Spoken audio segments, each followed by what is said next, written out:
Hello students, welcome to IFAS. I hope I am properly audible and visible to everyone.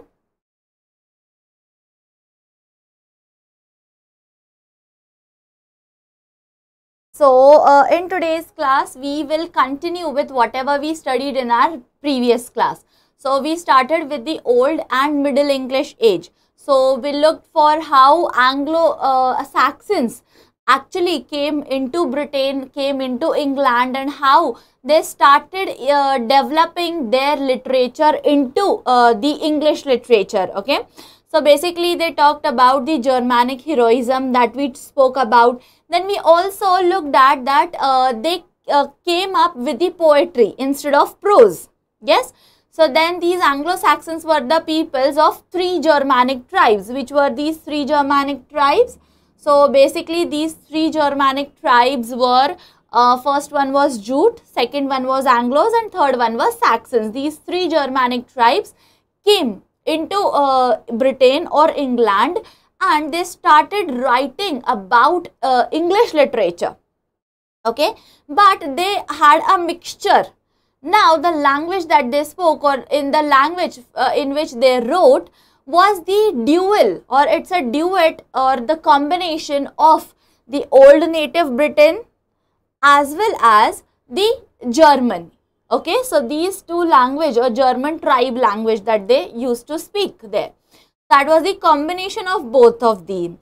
So, if you will read Beowulf, or if you will read any old English poem, or let's say for that matter Wanderer, okay, or Walder, and all these poems, you will find that the style of writing, the words in English, the words which are used in English are very uncommon to us. Okay, the original text. Okay, now it is also translated into normal English, which is understandable for each and every English speaker. So, that was the case there. Okay, so that was what we studied. Now, let's again revise about the poetry. Now, we also looked for the poetry. So, before we actually go for the poetry, now one thing I would like to add here is that so here in our live classes, in YouTube live classes, it is not actually possible for us to teach you everything. But we do have our batches. So, our English batch, UGC-NET English batch, is starting from 28th of March. So, if you haven't enrolled in that batch, you can definitely do it because we are going to teach each and everything in it. And before paying the price, you can definitely go and have a look at the or you can attend the 7 days free demo sessions which are available for you all. So, you can attend those for the 7 days, then you can decide whether you want to go for it or not. Okay, so this is a very good opportunity which you will not get in any other classes. So, definitely this is a very good opportunity for all UGC-NET aspirants. So, do go and check right away and enroll yourself in the free live demos. Okay. So, in this, these are the features that you will be getting in this particular, so in our app, these are the features, basic features that you will get to see, which you won't find it in any other batches or in any other coaching centers. So, if you will see here, the price is so minimum that only 5,000 is the price. So, you can definitely enroll today and you can take the admission as soon as possible, so that you won't miss your studies. And the duration will be for 6 months, which is a quite a longer period of time, because even if you see that the dates are not declared as of now, exam dates I'm talking about. So, you can assume that for 6 months you can still do your preparations and you can clear your UGC-NET exam. So, in that you will get online courses, then everything in detail. I'll be teaching you everything in detail. Then we will be also looking at some of the the test series, practice questions will be there. Every day you will get at least 10 to 20 questions for practice through which you can practice whatever you have studied in that particular class. So this is again a very good thing or very innovative thing we are coming up with, so that and these features you will not get anywhere else. So don't miss the chance. Now the prices are very less. The prices might get rise, so please enroll it today itself, so that you won't regret it later on. Okay. So yes, that was it. Now we will continue with the studies part. So even yesterday we studied for this, that the poetry section. So if you will see here, there are three types of poetry. The important works of Anglo-Saxon period was basically of poetry. So in poetry, now there were three types of poetries written. First one was heroic poetry, second one was lyric poetry, and third one was Christian poetry. So in heroic poetry, everything about the heroism of German were talked about. Okay. And in lyric poetry, you could see more of a creative poetry. Okay. Creative and beautifully written poetry. Okay. So this was something that was very much into practice. Okay. And the third one is Christian poetry. So in Christian poetry, you will be getting to study something about God, spirituality, okay, and about Christianity. So the poems were based on this theme. Okay, so these were the basic themes of writing any kind of poetry here. Now we will look at some of the famous historic poetries, some of the famous lyric poetries, and then also some of the famous Christian poetries. Okay, so first we will start with the historic poetries. The very famous historic poetry that you will find in this is Beowulf. Okay, student, just give me a second.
Okay, so let's continue. I am extremely sorry for the disturbance occurred. There is some network issue from my side. I am just trying to fix it. I might interrupt in between again, but please bear with me for today. Till the time I'll acknowledge the comments that I've got here. Okay, hello, good afternoon Disha, good afternoon Prateek, hello. And students, please remember to be on time in the class so that you won't miss your preparations or you won't miss any important things that I have talked about, okay. So, yeah, let's continue. So, as I was saying about heroic poetry, the very first poetry that you will find that we also talked about in our yesterday's class is Beowulf. Beowulf is also said, this is said too. Now, Beowulf is a story, or it is basically a poem in which the story is given of a young warrior, okay. So, the person is a young warrior, plus if you will see about the author of the poet of this poem, it is unknown. You will not find any author for this particular poem.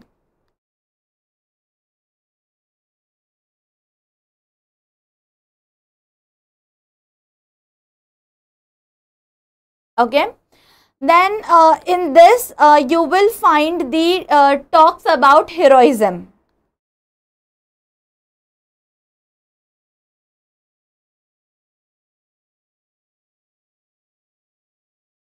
So this is also something important you have to remember. And as we talked about the poetic devices, the poetic device or the poetic features used in this particular poem is alliterative words and strong stresses.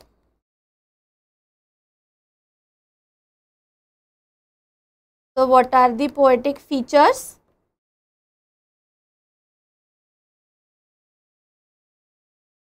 Alliterative words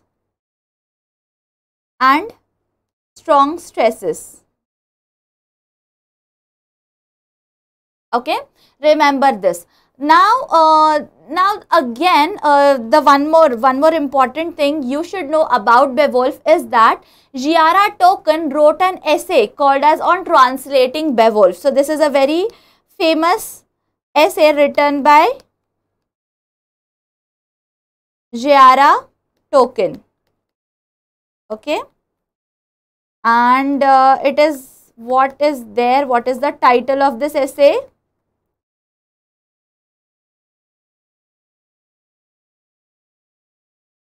Called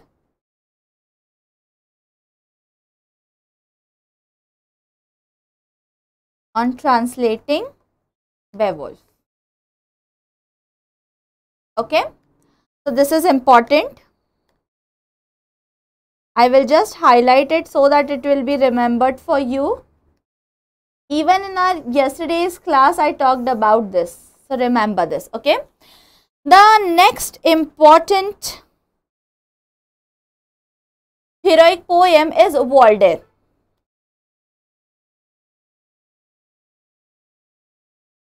Then I already talked about that it is about the legend of Walter of Aquitaine. The third important historic poetry is Fight at Finnsburg.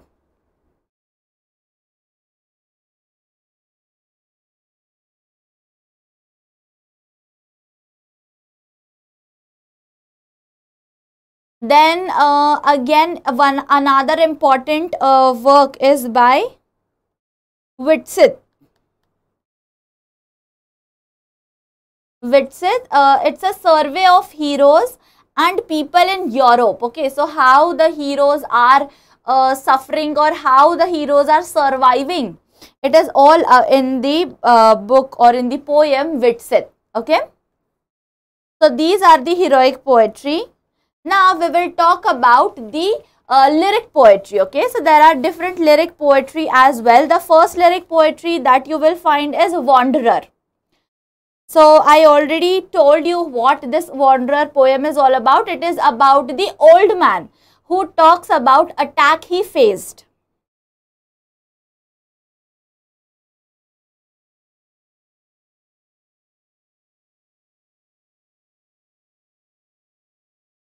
It is about the old man who talks about attack he faced.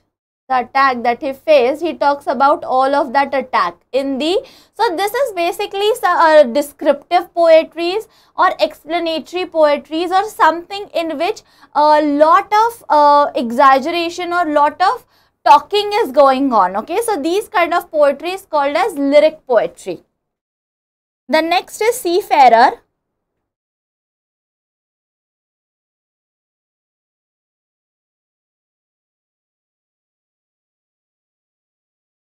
So who is a seafarer? Who can tell me who is a seafarer?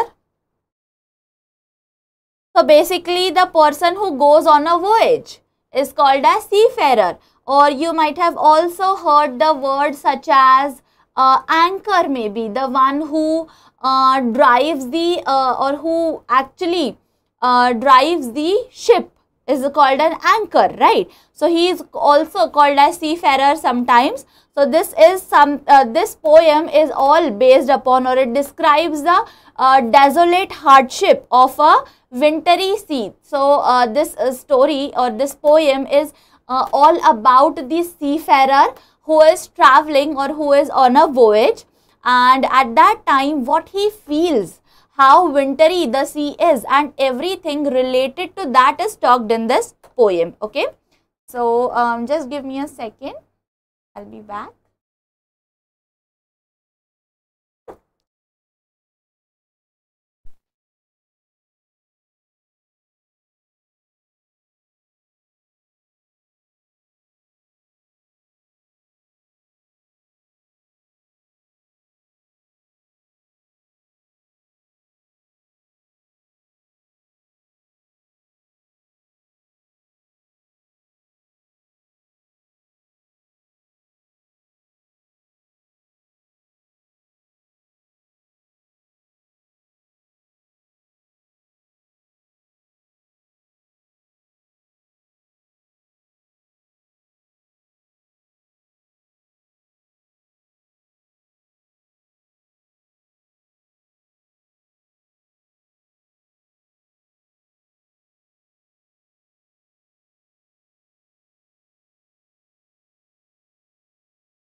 Okay, so now I guess the lecture will be quite smooth because I have worked on and our team has worked on the technical problems that I was facing.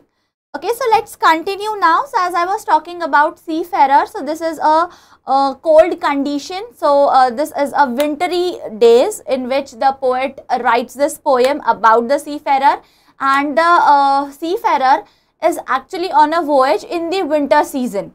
That is why the wind is very cold, the breeze is very cold, then he is in solitude, he is alone, and whatever he faces there and how he feels at that time is everything is described in this particular poem. Okay.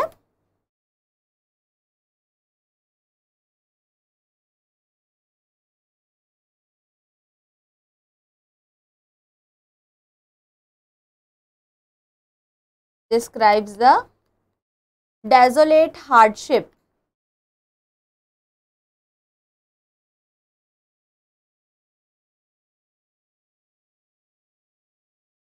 on a wintry sea.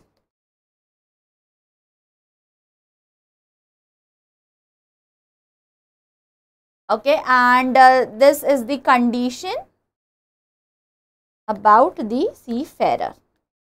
The next one is wise lament. Now what is wise lament? Lament, I guess you already know, it's a sad poem which basically talks about the despair, which talks about the sadness. Okay. So it is basically state of despair.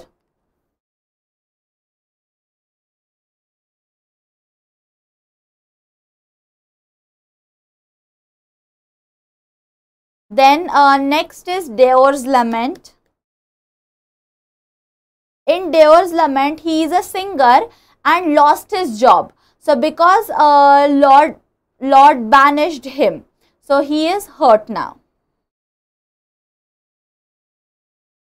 So Deor's lament is a poem. So he is very sad, he is hurt because he lost his job, and that is why he thinks that Lord has banished him. So because means he thinks that Lord has banished him, that is why he has lost his job of singing. He was a singer. Okay. Next is husband's message.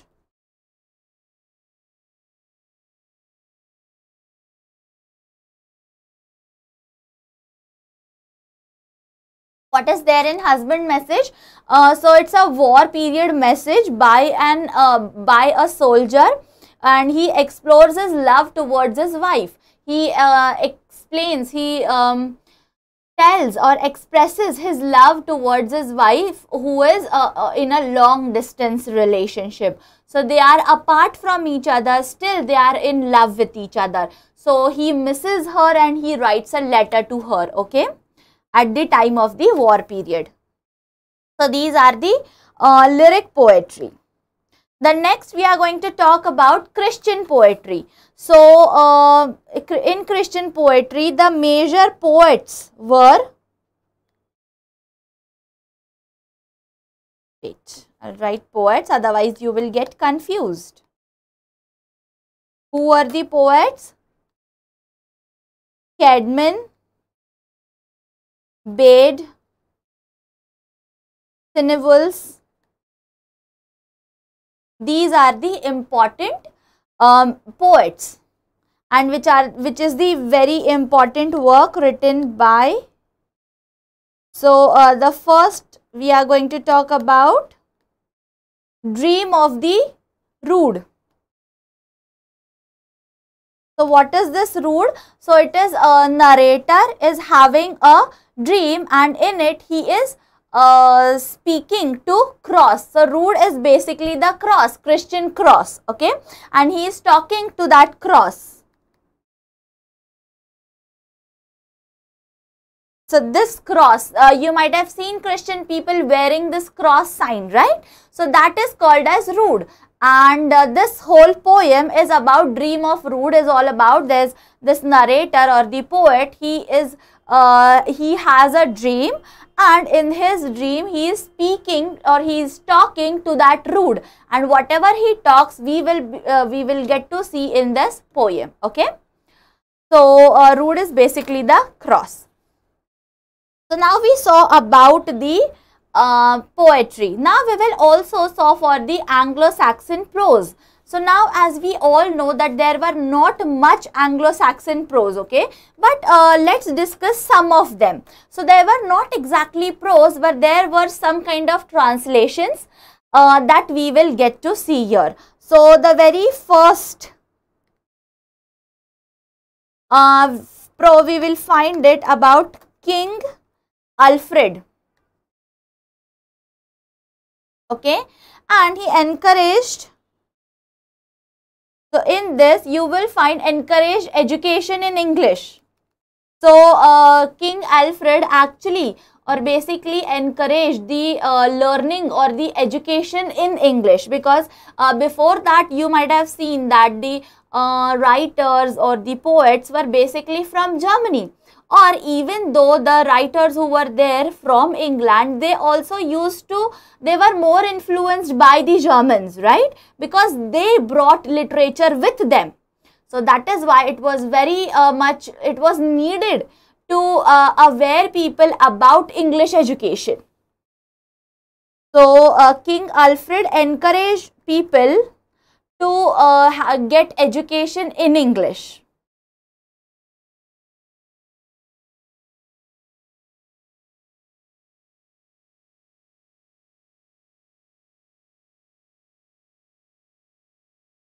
Education in English. Then we will also find translated Latin works to English.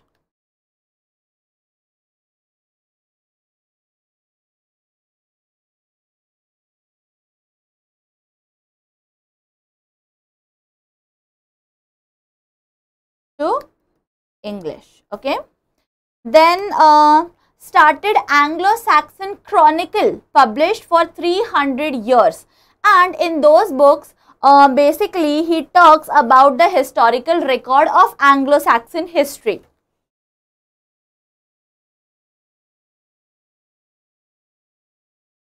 I don't think so I should be explaining it to you what a chronicle is, right? So these chronicles, with the name itself you will understand that what might be written in it. So those were kind of the periodicals or the magazines of that age, which talks about the history of Anglo-Saxons.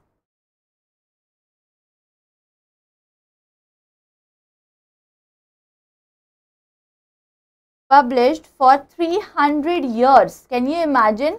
It was such a big period. Yeah. So these was the prose that we talked about the Anglo-Saxon period. Now we have to also understand about the introduction to Anglo-Norman period. Now as we saw Anglo-Saxons, there were Anglo-Normans as well. So who are these people? So Anglo-Norman period was called as Middle English period. Okay, so in this now we will understand the introduction of this. Okay, so Anglo-Saxon, so who were these Normans? These were the people from French dialect. Okay, and in this period English got vocabulary from Anglo-Saxons and Anglo-Normans. So now here you will find that there were now Anglo-Saxons in this age, plus Anglo-Normans were also added. So you will find the vocabulary of Anglo-Saxons as well as Anglo-Normans. So in this age basically Latin and French were popular.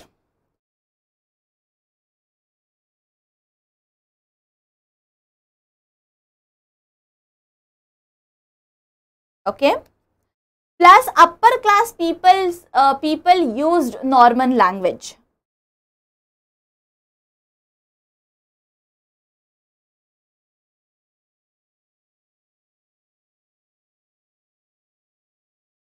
So even now you might have seen that those who are of upper class, so it was earlier, now you will not find everyone speaks the common language, but earlier you will find, so if let's say if you are from Maharashtra, you will find that the main typical or main proper or the actual language that you will find is from the Pune, maybe Pune region, or those are the peoples who are very much different from them. Okay, so that was the actual language spoken by them. So those were called as the so they considered themselves the upper class people. Okay, because they use the actual language that time. So similarly happened in the Norman language as well. So upper class people used Norman language. Then mutton and pot were borrowed from French language. So this mutton word and the word pot, these both words are borrowed from French language.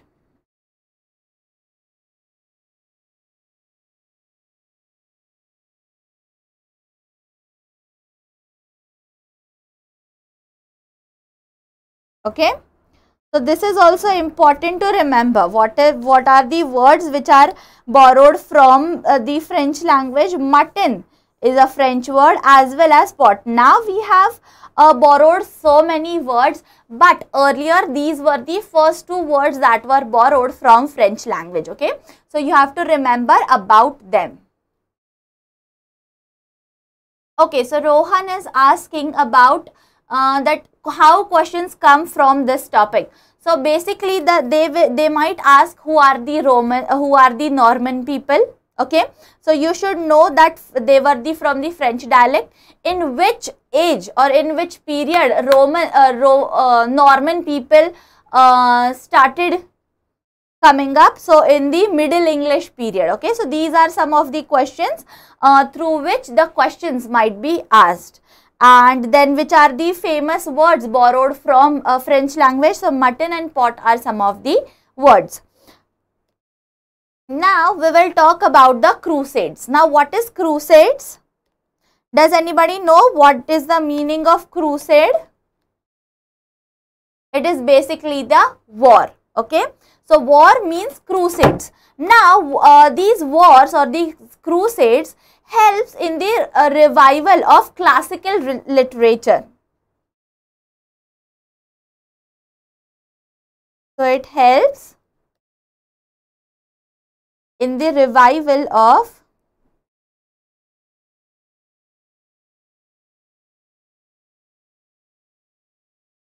classical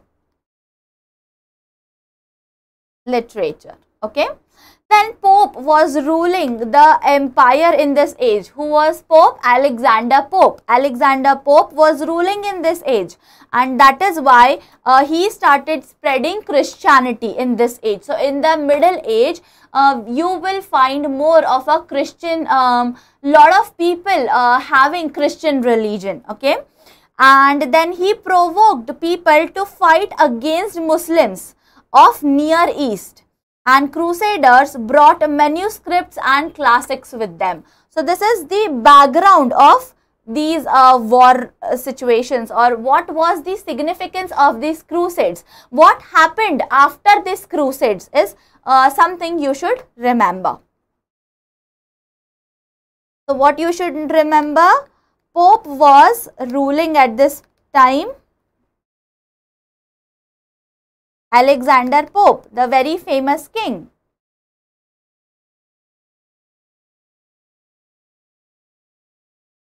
Ruling the empire in this age. This is first thing. He spread Christianity. So not exactly he, but you can consider in general spreading of Christianity happened.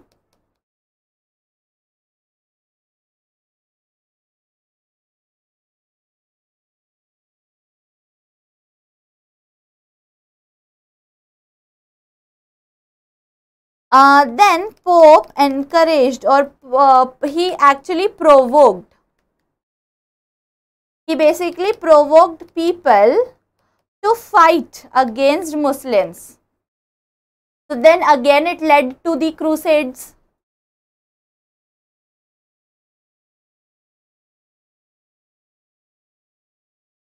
Of Near East. And then Crusaders, so the people who fought in the wars, what they brought with them, they brought the old manuscripts and the classics of that particular age. So for example, let's say if Germans had a fight with England, then while going from England, when they are proceeding to some other country for the fight, for the war, they used to collect the manuscripts of that country, and they used to also collect the classics of that country, whatever was written or whatever the literature was there present in that age. Okay.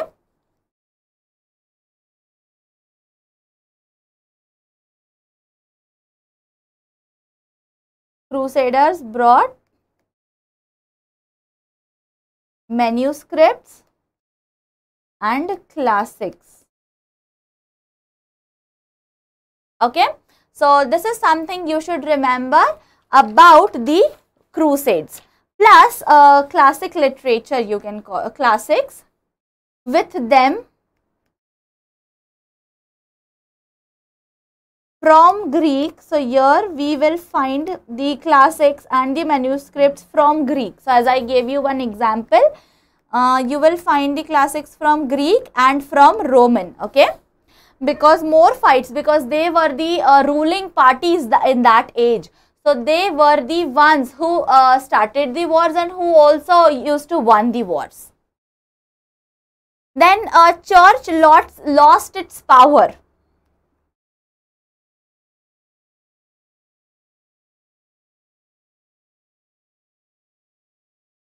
Why church lost its power? Because people believed Protestants, because there were also Protestants, those who were against the Christianity, those who were against the churches. So people started believing the Protestants in such a way. Then there was birth of university.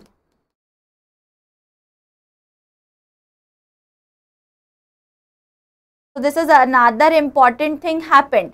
So journeyman who takes training of crafts is again important work you will find. I'll write it with, okay.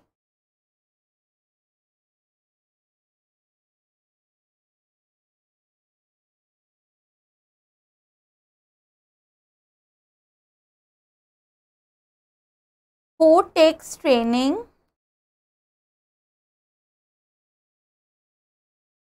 of crafts. He started actually he started taking trainings of the crafts at that particular time. And who was the person? He was called as journeyman. Okay. So this was something you should remember about the wars or the crusades.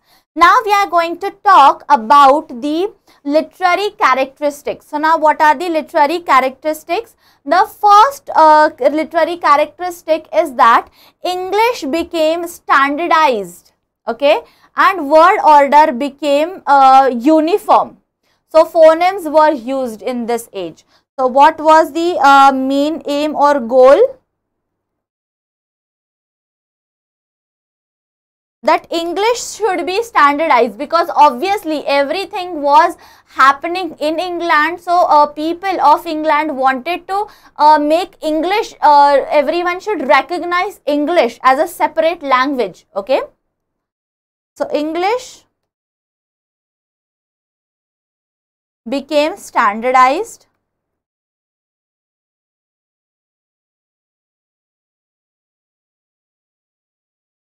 Word order became uniform. So earlier there was no one such word order which was used or which was in practice.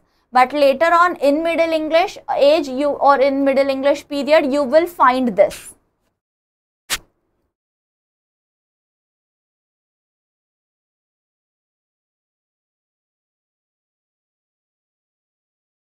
Word order became uniform.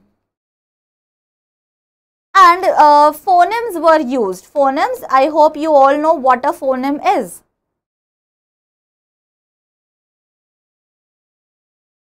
The smallest word is called as phoneme, right? Next is different dialects from London became the standard dialect. Different dialects came into practice. So in wherever or whichever region you live in, you might find different dialects in 100 kilometers area, right? So even in England you will find different dialects. So for example, in India there are hundreds and thousands of dialects, but there is one national language, that is Hindi, right? So similarly in England also, London became the standard dialect. So the people who spoke, so the language the people spoke in London was considered as the standard dialect, which was also used in a lot of spoken language in formal communication or also in the literature purpose.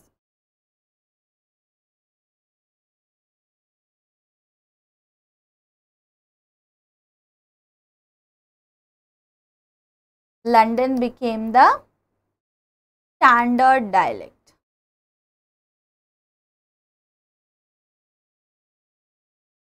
Okay.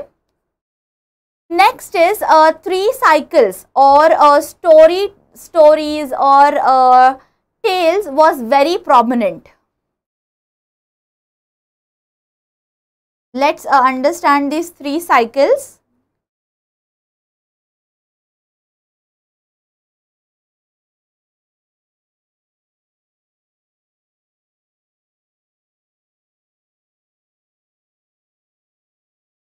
Very prominent. They were much into use. Next is which were these three cycles? Yes, we are going to talk about these three cycles. So the first one is Matter of Britain.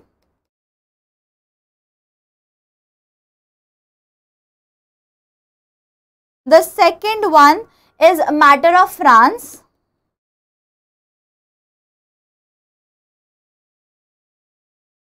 And the third one is Matter of Rome. Okay. Now, what is there in Matter of Britain? It is in Matter of Britain, you will find stories about the King Arthur. Okay. In Matter of France, you will find stories about Charlemagne, who was a French ruler. Then in Matter of Rome, you will find about the Alexander the Great. Okay. Or you will also find about the Trojan War.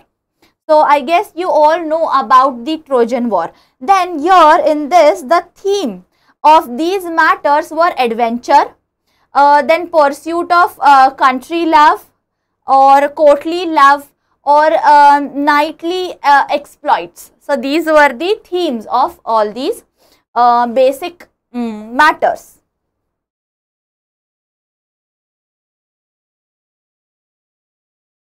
What was the theme?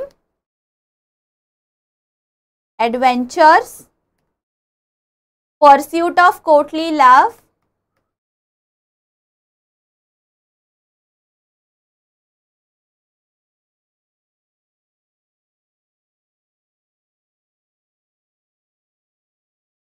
then knightly exploits,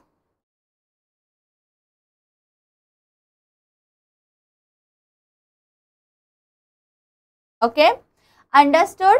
So these are the basic literary characteristics about the Anglo-Norman period, means which period? About the Middle English period.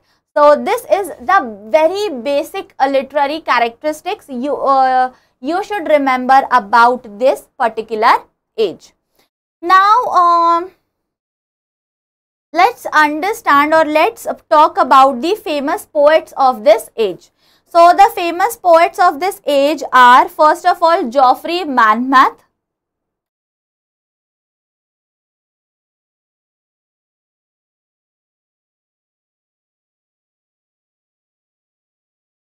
Who was the first name? Geoffrey of Monmouth. Okay. So, Historia Regum, Britannia in Latin, okay, City of Troy, then Story of King Lear and King Arthur, all these stories are written by this poet. Let's not write them. So, next is vase. So, Roman de Brut in French, or Roman language or poetry of Roman language was written in written by vase. Okay. Third famous poet is Layammon.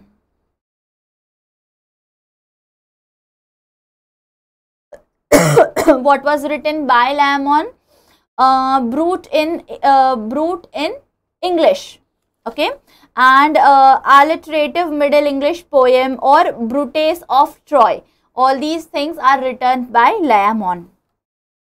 Then the fourth famous poet is Pearl poet. So, Pearl in Northwest Midland dialect. Okay, so 4 famous poems were written. So, Pearl, Purity, Patience, and Sir Grave and Green Knight. So, these are the, so first 3 are the religious poetry, and the last one, it is not the religious poetry. Okay. So, the first one is about the Pearl. So, Pearl is a medieval allegory and dream vision poem. Then second one is Purity. Purity is the cleanliness or virtue of cleanliness of body is talked about in Purity. Third one is Patience. So, your Vulgate poet who wrote Bible, okay, about the patience. And fourth one is Sir Gawain and Green Knight is the Arthurian story, okay, and it's chivalric romance is talked about in this. So, Pearl poets,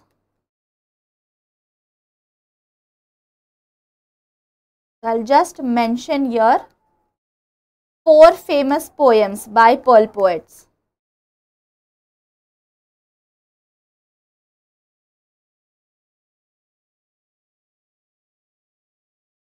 Pearl, second one is Purity,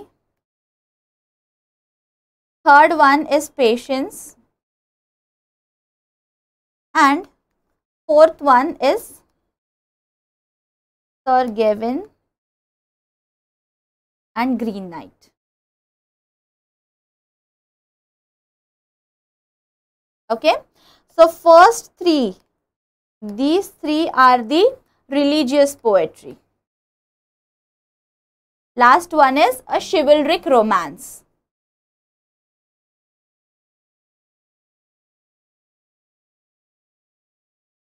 Okay. Remember this. So, this is something, so these are the important poets of that age. Now, we will talk about the famous poems. Which are the famous poems?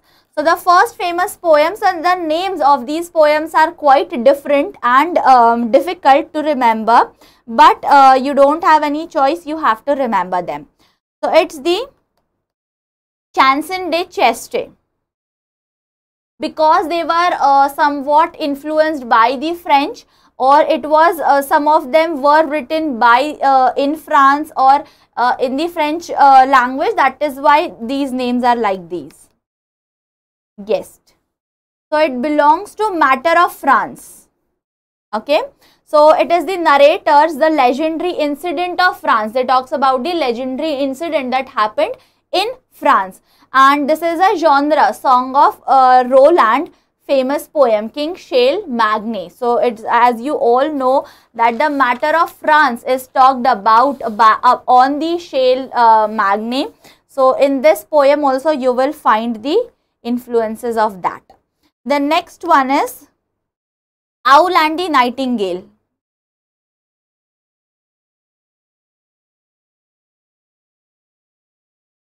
Owl and the Nightingale deals with the debate between an owl and nightingale. So early example debate poetry is Master Nicholas. It's the poem of Master Nicholas, and in this poem you will find the debate between owl and the nightingale. So it's a comparison basically between owl and the nightingale.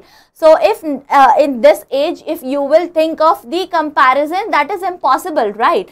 Definitely there are so many strong points for the debate. So do read this poem Owl and the Nightingale, so that you will understand how Master Nicholas has written it. Okay. The third one is Cursor Mandi.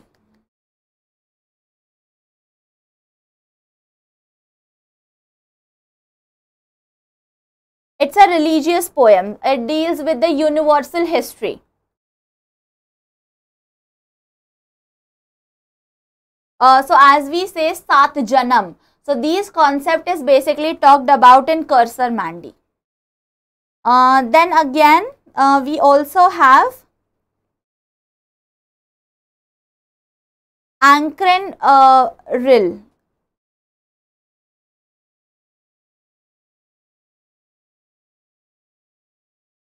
Okay, it's a guide of devotee of God, female, okay, female god, or you can call as goddess. And it is divided into 8 parts. So it's Ankre Revel is a prose work and not a poem. So remember this.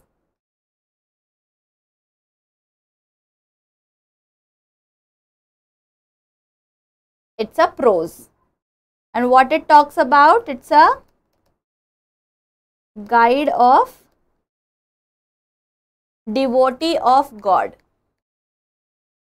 female, devotee of God. And who is this devotee of God? It's a female person. Okay, it is divided into 8 parts again, and it is not a poem, but it is a prose, and this is the only prose that we will find here. Okay. So that was it for this particular session. I hope you all have understood this whole Middle English age properly, Middle English period properly. So these are the important things, these are the important events, these are the important people or poems that you have to remember whenever you are studying for Middle English age. Okay. So we will stop here for today, and we will meet in our next class with another important topic, okay, of British literature.